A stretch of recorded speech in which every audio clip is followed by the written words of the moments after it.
છેલ્લા ઘણા સમયથી અસામાજિક પ્રવૃત્તિઓ બેફામ ફૂલી ફાલી છે. કાયદો અને વ્યવસ્થા સામે અનેક સવાલો ઊભા થયા છે. ત્યારે મોરડી ગામે પેટ્રોલિંગમાં રહેલી પોલીસ ઉપર કેટલાક શખ્સો તોડકે હુમલો કરતા ચકચાર મચી જવા પામી છે.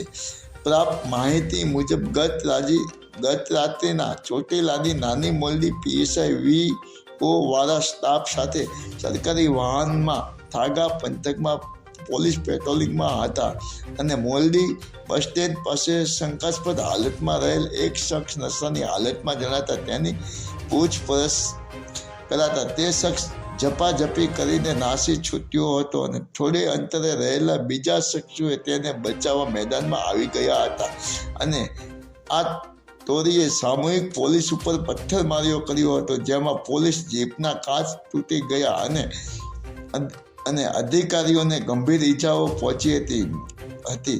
મધરાતે પોલીસ અધિકારી જીવલેણ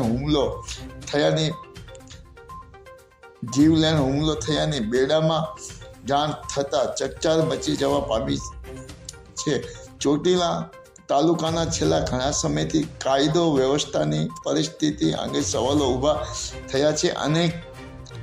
અનેક ગુનાહિત પ્રવૃત્તિઓ માટે વિસ્તાર સુપ્રસિદ્ધ પામી રહેલ છે. અનેક ગ્રામીણ વિસ્તારોમાં ઇંગ્લિશ અને દેશી દારૂની બંધીએ માજા મૂકી છે. લોક ચર્ચા મુજબ અનેક ગામોમાં દારૂ ગાળવાની પાથીઓ ધમધમી રહી છે, તેમજ મોટા પાયે ઇંગ્લિશ દારૂનું કટિંગ પણ થાય છે. તેમજ હાઈવે ઉપર અનેક હોટલોમાં ધાબામાં પ્રવૃત્તિઓ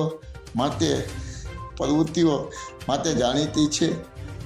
ઈજાગ્રસ્ત પોલીસ અધિકારીને રાત્રિના હોસ્પિટલ ખસેડવામાં આવ્યા હતા અને વધુ સારવાર માટે રાજકોટ ખસેડવામાં આવેલ